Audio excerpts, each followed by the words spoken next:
et bienvenue à Fransuzcha Choy Time.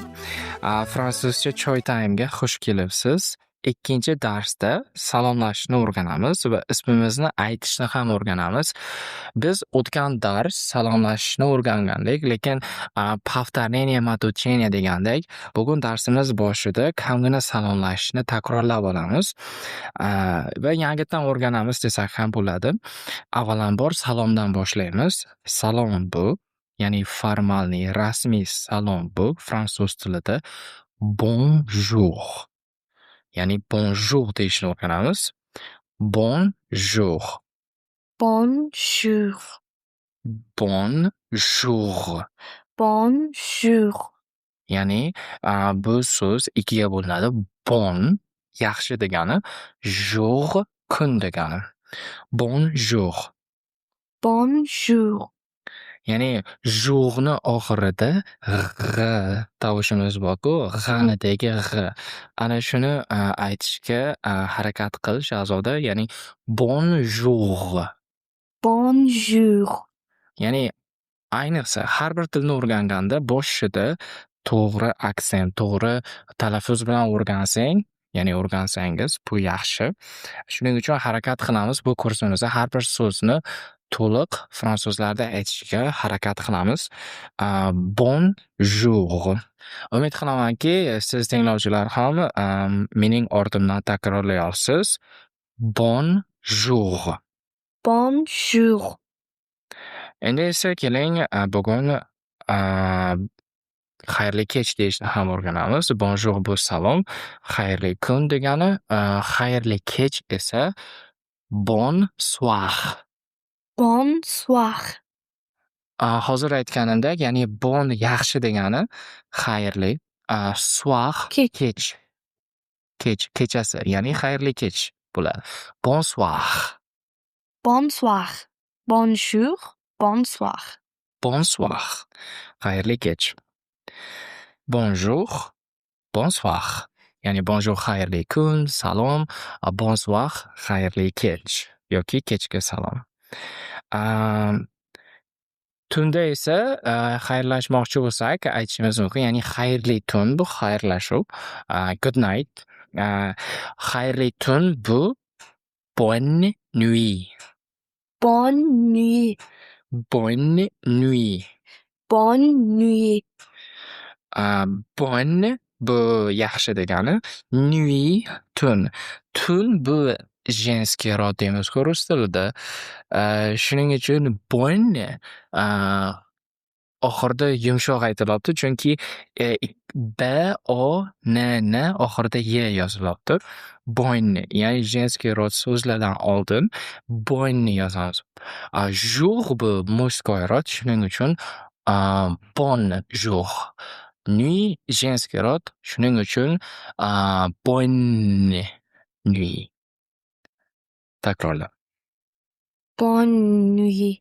Shunday qilib bugun yangi so'zlarni o'rganamiz. Ya'ni jour kun degani, soir kechasi degani, nuit tun. Xayrli kun deb xayrlashmoqchi bo'lsak, aytishimiz mumkin bonne journée. Nima demoqchi bo'lsak? Xayrli kun demoqchi bo'lsak, xayrlashishda xayrli kun deb xayrlashmoqchi bo'lsak, aytishimiz mumkin bonne journée. Bonne journée. Bonne journée. Bonne journée. Yoki xayrli kech deb xayrlashmoqchi bo'lsak, aytishimiz mumkin bonne soirée. Bonne soirée. Bonne soirée. Bonne soirée. Ajoyib. Davom etamiz. Agar do'stlar bilan salomlashmoqchi bo'lsak, aytishimiz mumkin. Shunchaki salom demoqchi bo'lsak, shunchaki salom norasmiy bu salut. Salut. Salut. Salut. Salut. Ya'ni salut bu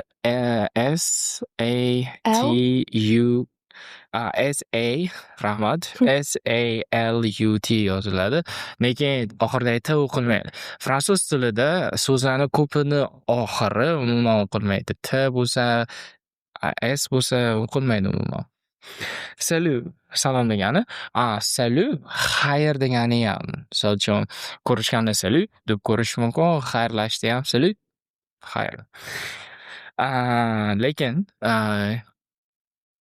xayr so'zi ham bor, bu au revoir. Au revoir. Au revoir. Au revoir. Ya'ni o gacha degani revoir yana ko'rishguncha. Ya'ni ko'rishguncha degani. Revoir yana ko'rishguncha degani. Au revoir. Au revoir. Yana bitta xayrlashish uchun so'z bor. Bu adieu. Nima? Adieu. Adieu. Adieu. Adieu. Agar so'zma-so'z tarjima qilsak, ga degani dieu xudoga, ya'ni xudoga deb so'zma-so'z tarjima qilinadi. Ya'ni xudo panohi bo'lsin degan ma'noda. Ya'ni adieu bu xayr. Yana xayrlashish bor, ya'ni yaqinda ko'rishadigan bo'lsang, aytish mumkin a bientôt. A bientôt. A bientôt. A bientôt. A bientôt. Buni qaysi paytda ishlatishga tushunmadim. Ya'ni bu yaqinda ko'rishguncha, ya'ni ingliz tilida bor-ku see you soon. Ya'ni yaqinda ko'rishguncha. Bu ham ko'rishguncha deb tarjima qilsak bo'ladi. Lekin ertaga ko'radigan odamlaring bo'lsa, misol uchun sinfdoshlarga yoki o'rtoqlarga aytish mumkin, ya'ni ertaga ko'rishasizlar ular bilan. A bientôt. Oxiri A bientôt. A bientôt. Ertagacha deyish mumkin. Ertagacha degan so'z ham bor xayrlashish uchun. Ertagacha demoqchi bo'lsang fransuz tilida aytish mumkin a demain. A demain. A demain. A demain. A demain. A gacha degani demain ertaga. Ya'ni ertagacha a demain. A demain. A demain. A demain. Yaxshi. Très bien. Très bien. Yaxshi. Très juda degani, bien yaxshi degani. Très bien juda yaxshi. Très bien.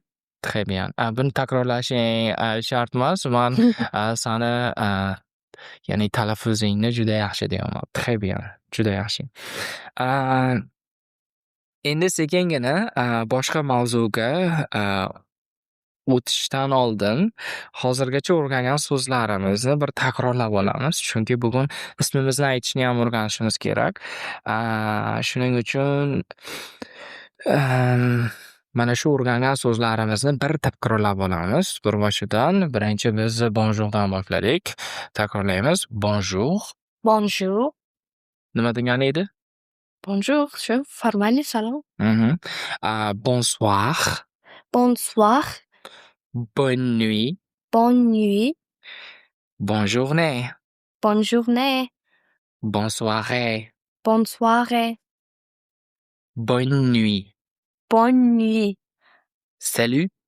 Salut. Au revoir. Au revoir. Adieu. Adieu. À bientôt.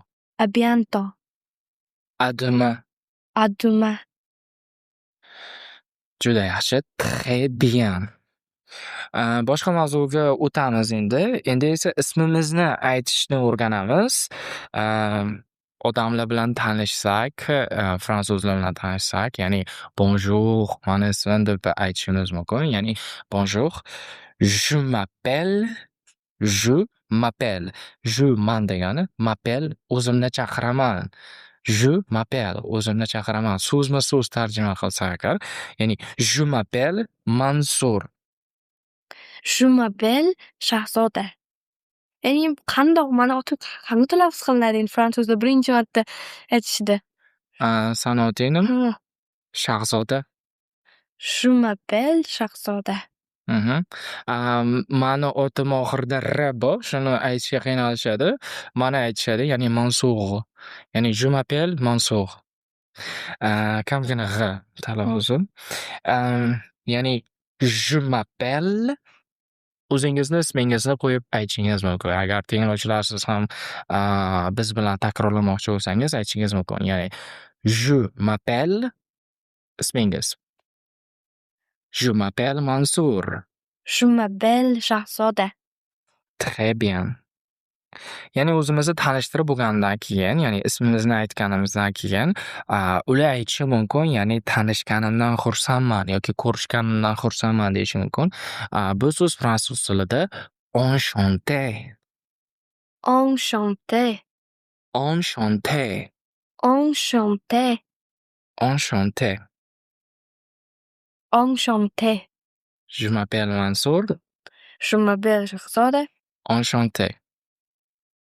Enchanté. Shu bilan bugungi darsimiz tugadi. Biz bilan fransuz tilini o'rganganingiz uchun rahmat. Merci beaucoup et à bientôt. Fikr va mulohazalaringizni kommentda qoldirib ketishni unutmang. Au revoir.